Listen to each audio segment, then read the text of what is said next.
The Lakers won by 18 points last night, but even worse than that for the Heat, Jimmy Butler, Bam Adebayo, Goran Dragic, all hobbled with injuries. Dragic sustained a plantar tear in his left foot.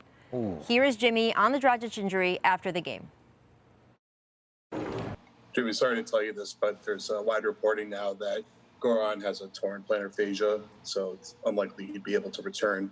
So what does the team need to do now to rally with him unlikely to be back? Be ready to go with or without Goran. We're still expected to win. We still know that we can. Like I said earlier, we want that guy out there with us. He's a big part in what we're trying to do.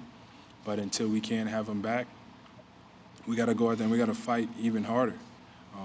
We got to try to cover up what he gives us and make up for it.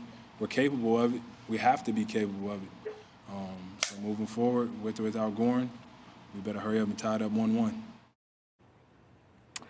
Well, that task will be tougher. Today, the Heat announced that Dragic and Bam Adebayo both doubtful for Game 2 tomorrow. Vince, how much do you blame the injuries for the way that game unfolded last night? You know, you feel bad. Goran's one of my former teammates. I mean, there's a lot of guys playing this game or former teammates of mine, but Goran's a former teammate of mine. Yeah, right. And I feel bad for him.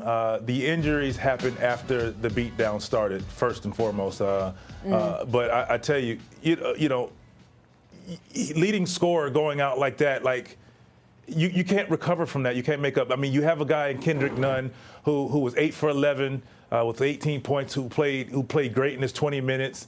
He was a starter. So you implement him and you feel comfortable that he knows the offense. And, you know, it's a big stage and you just hope he doesn't get too rattled. But I think those 20 minutes were important now for sure because Goran's not in the mix. Yeah, like for me, Vince, you said it perfectly.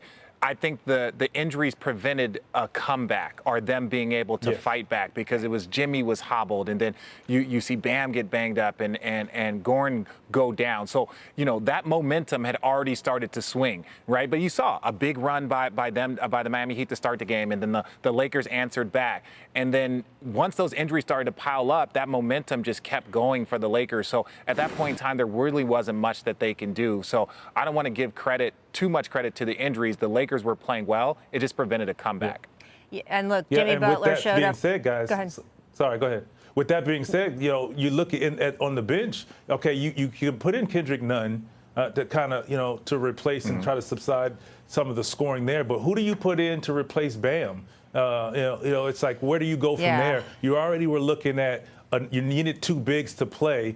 Where do you go? So I mean, this is a big blow. Yeah, and I was just going to say that Jimmy Butler showed up to media availability today in a pair of Ugg slippers.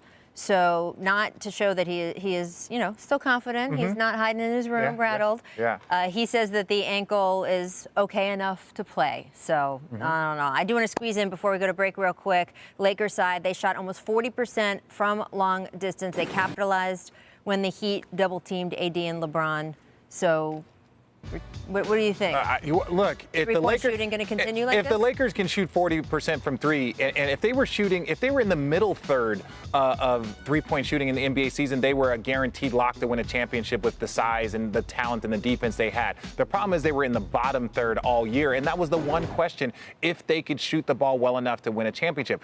Last night, they shot the ball well enough to beat, you know, any team, to tell you the truth. With that size and the way they shot the ball, it was just so impressive.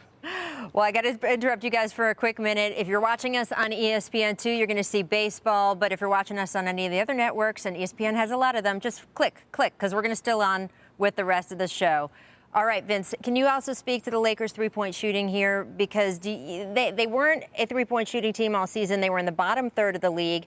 But this playoffs in the bubble, they have been consistently better than they were in the regular season. And last night they came out hot. You know, and if I'm the opponent playing the Lakers, we have to pick our poison. Do you want Anthony Davis and LeBron James to have their way with our team playing one-on-one? Or are we going to live with, you know, Rondo hitting threes without, I mean, he wasn't hitting touching the rim when he was hitting the threes. Caruso, Kuzma, you know, the quote unquote others, you kind of have to kind of pick your poison. Where do you go? How do you want to lose? How are you willing to lose? And I feel like right now I'm gonna lose with those guys making threes and not letting LeBron and AD dominate like that. Yes, they're going to dominate because they're superstars, they're elite, but I'm putting two bodies on them and making these other guys have to make shots to beat us. And we tip our hat after that. Yeah, absolutely. Well, they say it can't continue, except then sometimes it does. Continues. Thanks for watching ESPN on YouTube. For live streaming sports and premium content, subscribe to ESPN+.